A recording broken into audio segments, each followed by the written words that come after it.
Hello crypto partners, welcome to crypto Tamil assistance YouTube channel. 30 December மாதம் இந்த போஸோட airdrop snapshot எடுக்க போகிறதாக ஒஃபிஷியலான அறிவித்தல் வந்திருக்குது. எங்களுக்கு டோக்ஸ் தந்த மாதிரி நோட்காயின் தந்த மாதிரி ஒரு ஜெனிவினான ஏர்ட்ராப்பாக பார்க்கப்படுது இந்த பவுஸ் ஏர்ட்ராப். பெரிய அளவு நாங்கள் இதில் இன்வெஸ்ட் பண்ணல, பெரிய அளவு டெய்லி நாங்கள் டெப் பண்ணுற மாதிரி அப்படிலாம் இல்லை. எப்படியா இருந்துட்டு சில டாஸ்க்கள் வரும், அதில் கொஞ்சம் ஸ்டார்ஸை நாங்கள் கொடுத்துருந்தோம். பெரிய அளவான ஸ்டார்ஸ் இல்லை, கொஞ்சம் ஸ்டார்ஸ் தான் கொடுத்துருந்தோம். ஒரு 100க்கு உட்பட்ட ஸ்டார்ஸ் தான் கொடுத்துருப்போம் நினைக்கிறேன். அதை நாங்கள் போட்டு ரெஃபரல் மூலமாக கொஞ்சம் பாயிண்ட்ஸ் earn பண்ணி வச்சிருக்கிறோம். ஸோ இவ்வளோ தான் டாஸ்க். இந்த 10 நாள் கிடக்குது. 10 நாளைக்குள்ள ஏதாவது புது டாஸ்க்கள் வரலாம். வர டாஸ்க்கள் நான் டெலிகிராம் சேனலில் அப்டேட் பண்ணுவேன். கேர்ஃபுல்லாக இருந்து கொள்ளுங்க. அடுத்து இந்த எஸ்கோயின் ஸ்னாப்ஷாட் நாளைக்கு எடுக்க போகிறாங்க. 12 மணி யூடிசி டைம் எங்களோட டைமுக்கு, ஸ்ரீலங்கன் இந்தியன் டைமுக்கு 5:30 மணி போல் 20 நாளைக்கு ஸ்னாப்ஷாட் எடுக்க போகிறாங்க இந்த எஸ்கோயின் மைனிங். ஸோ அதுக்கு பிறகு லிஸ்டிங் சம்மந்தமான அப்டேட் எந்த எக்ஸ்சேஞ்சில் லிஸ்ட் பண்ண போகுது. பைனான்ஸ்லாம் சப்போர்ட் பண்ணியிருந்தாங்க ஸ்டார்டிங்கில். உங்களுக்கு தெரியும், பைனான்ஸ் வெப்3ல ஒரு டாஸ்க் கொண்டு பண்ணியிருந்தோம். ஸோ அதிகமாக பைனான்ஸில் லிஸ்ட் ஆகிறதுக்கு சான்ஸ் இருக்குது. நோட்காயின் பைனான்ஸ் லிஸ்ட் ஆன மாதிரி எஸ்கோயினும் லிஸ்ட் ஆகலாம். ஸோ எஸ்கோயினுக்குள்ள வாங்க. எஸ்கோயினில் எதுவும் டாஸ்க்கள் அவைலபிள் இருக்கான்னு பார்த்துக்கொள்ளுங்க. டெய்லி டாஸ்க் ஆப்ஷனுக்குள்ள வந்தீங்களா இருந்தால் டெய்லி பண்ணுற டாஸ்க்கள் இருக்கும், ஸ்பெஷல் டாஸ்க்கள் இருக்கும். நாங்கள் முதல்ல பண்ண மறந்துருக்க சில டாஸ்க்கள் இருக்கும். அந்த டாஸ்க்கள் எதுவும் அவைலபிள் இருந்தால் அந்த டாஸ்க்களை கம்ப்ளீட் பண்ணி வச்சுக்கொள்ளுங்க. நாளைக்கு பிறகு நீங்கள் ஒர்க் பண்ண எல்லாம் போகலாம். நாளைக்கு உங்களுடைய டோக்கன் அலோகேஷன் உங்களுக்கு எவ்வளோ கிடைக்கும்னு சொல்லி உங்களுக்கு தெரிஞ்சிடும். ஸோ 30 டிசம்பர் மாதம் 31 இதை பற்றின லிஸ்டிங் இன்னும் நடக்கலாம். லிஸ்டிங் எங்களுக்கு சொல்ல தெரியல, லிஸ்டிங்கும் நடக்கிறதுக்கான சான்ஸ்கள் இருக்குது. ஸோ அதிகமான மைனிங் அப்ஸ்கள் ஸ்னாப்ஷாட் எடுத்துக்கொண்டு இருக்கிறாங்க. தொடர்ச்சியாக ஒன்றாக வந்து லிஸ்டிங்களும் நடந்து கொண்டிருக்கு. பார்ப்போம். அடுத்து இந்த டோமாகட்டே யாரெல்லாம் பிட்கெட்டுக்கு உங்களுடைய யூஐடியையும் டிபாசிட் அட்ரஸையும் சப்மிட் பண்ணியிருந்தீங்களோ அவர்களுக்கு உங்களுடைய டோமாகட் ஏர்ட்ராப் ரிசீவ் ஆகிருக்கும். ஸோ செக் பண்ணி பார்த்துக்கொள்ளுங்க. ஆனால் இன்னும் கேட்டோடையோக்கு வரல. கேட்டோடையில் சப்மிட் பண்ணியிருந்தவர்களுக்கு இன்னும் வரல. ஸோ ரிசீவ் ஆகும். நாளைக்கு லிஸ்டிங் ஆகுது. ஸ்ரீலங்கன் இந்தியன் டைமுக்கு சரியாக 5:30 மணிக்கு லிஸ்டிங் ஆகுது. அதோட கிளைம் அப்டேட்னு சொல்லி ஒன்று கொடுத்துருக்காங்க. அதாவது எங்களுக்கு எக்ஸ்ட்ரா அந்த டோக்கன்ஸை நாங்கள் கிளைம் பண்ண போகிறது 20 இரவு 8 மணின்னு சொல்லியிருந்தாங்க. 20 20 HRS, அதாவது 8 மணி PM சொல்லியிருந்தாங்க. அது விடியப்புறம் 1-1:30 மணிக்கு, 21 விடியப்புறம் 1-1:30 மணிக்கு கிளைம் பண்ணி கொள்ளக்கூடியதாக இருக்கும். அதாவது நான் நினைக்கிறேன் எங்களுக்கு ஸ்னாப்ஷாட் சீசன் 1க்கு ஸ்னாப்ஷாட் தந்து எங்களுக்கு அலோகேட் பண்ணிட்டாங்க. இப்போ ஒரு 30 விதமானது ஒதுக்கி இருக்குன்னு சொல்லி 2வது ஸ்னாப்ஷாட் நேற்று 3 நாள் எடுத்தாங்க. 18 எடுத்தாங்க. அதுக்குரிய டோக்கன்ஸ் தான் எங்களுக்கு வரும். அதை நாங்கள் பிட்கெட் லைட் டெலிகிராம் போர்ட்டில் இருக்கிற டெலிகிராம் ஆப்பில் இருக்கிற பிட்கெட் லைட்டுக்கு நாங்கள் அதை கிளைம் பண்ணி ஃப்ரீயாகவே கிளைம் பண்ணி அதிலிருந்து நாங்கள் எக்ஸ்சேஞ்சுகளுக்கு அனுப்பி சென்ட் பண்ணி கொள்கிற மாதிரி ஃபீச்சர்ஸ் வரலாம்.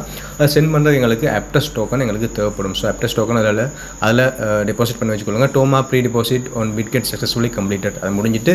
ஸோ இதில் வந்து அலோகேஷன் 0 காட்டுது. நாங்கள் எல்லாமே வித்ட்ரா பண்ணி எடுத்துட்டோம் பிட்கெட்டில். இதில் கீழே கிளைம்னு சொல்லிற இடத்துல நாங்கள் ஆல்ரெடி பிட்கெட் வாலெட் லைட்டை கனெக்ட் பண்ணி வச்சிருக்கோம். கனெக்ட் பண்ணி வச்சிருப்பீங்க நம்புறேன். ஸோ அதை வந்த பிறகு எலெக்ஷன் வந்த பிறகு எக்ஸ்ட்ரா எலெக்ஷன் வரும். வந்த பிறகு நாங்கள் கிளைம் கொடுத்து எங்களுக்கு கிளைம் ஆயிரும், ஃப்ரீயாகவே கிளைம் ஆயிரும். அந்த பிட்கெட் வாலெட் லைட்டில் இருந்து நாங்கள் பிட்கெட்டுக்கோ அல்லது கேட்டுக்கோ நாங்கள் அனுப்பணும். ஸோ இதான் பிட்கெட் வாலெட் லைட் டெலிகிராமில் இருக்கும். அதில் உங்களுடைய மெயின் அந்த நெட்ஒர்க்கில் ஆப்டோஸ்ன்னு செலக்ட் பண்ணி வச்சுக்கொள்ளுங்க. மேலே இருக்கிற அந்த நெட்ஒர்க்ஸ் இருக்குதானே, அதில் ஆப்டோஸ்ன்னு செலக்ட் பண்ணி அதில் ஒரு $1 அல்லது $0.5 பெர் மதியான ஆப்டோஸை டிபாசிட் பண்ணி வச்சுக்கொள்ளுங்க. என்னடா நாங்கள் அனுப்புறதுக்கு எங்களுக்கு கட்டாயம் தேவைப்படும், ஃப்ரீயாக அனுப்ப முடியாது என்று நினைக்கிறேன். சில நேரங்களில் ஃப்ரீயாகவும் அனுப்புறதுக்கும் சான்ஸ்கள் இருக்குது. என்னடா பாருங்கள், டோமா அதில் காட்டுது. சில வேலை டோமா வச்சுக்கொண்டே அனுப்பலாம், இல்லாட்டி எங்களுக்கு ஆப்டோஸும் தேவைப்படலாம். ஸோ இதுக்கும் நாங்கள் 0.5 ஆப்டோஸும் நாங்கள் டிபாசிட் பண்ணி வச்சுருக்கிறோம். எங்களுக்கு சேஃப். நாளைக்கு சரியாக 5:30 மணிக்கு லிஸ்ட் ஆகுது ஸ்ரீலங்கன் இந்தியன் டைமுக்கு. அடுத்தது நோட்பிக்ஷனில் ஃபைனல் வெரிஃபிகேஷன் டாஸ்க் வந்திருக்குது. ஸோ அதிகமாக பேர் பண்ணியிருப்பீங்க, கன பேர் பண்ணல, நானும் இன்னும் பண்ணி முடியலை.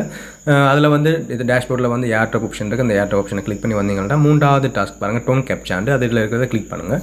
கிளிக் பண்ணிங்களா இருந்தால் உங்களுக்கு ஒரு புது விதமான இதை வந்து உங்களுக்கு ஓப்பன் ஆகும். அதில் உங்களுடைய அது பண்ணுறதுக்கு முன்னாடி நீங்கள் டோன் வாலெட் கனெக்ட் பண்ணியிருக்கீங்கன்னு பாருங்கள். டோன் கீப்பர் கனெக்ட் பண்ணி வச்சுக்கிறது பெட்டர். கனெக்ட் பண்ணி வச்சுருப்பீங்கன்னு நினைக்கிறேன்.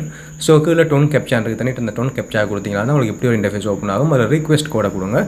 ரிக்வெஸ்ட் கோடை கொடுத்தீங்கன்னா தான் நீங்கள் வாலெட்டை கனெக்ட் பண்ணி வச்சுருக்கிற அந்த வாலெட்டுக்கு உங்களை ரீட்ரைக் பண்ணும். உதாரணத்துக்கு டோன் கீப்பர் கனெக்ட் பண்ணியிருந்தீங்கன்னா தான் டோன் கீப்பருக்கு உங்களை ரீட்ரைக் பண்ணி உங்கள்கிட்ட இருந்து 0.1 டோன் உங்கள்கிட்ட இருந்தவங்க கேட்பாங்க. ஸோ நெட்வொர்க் ஃபீஸ் இவ்வளோ போகுது.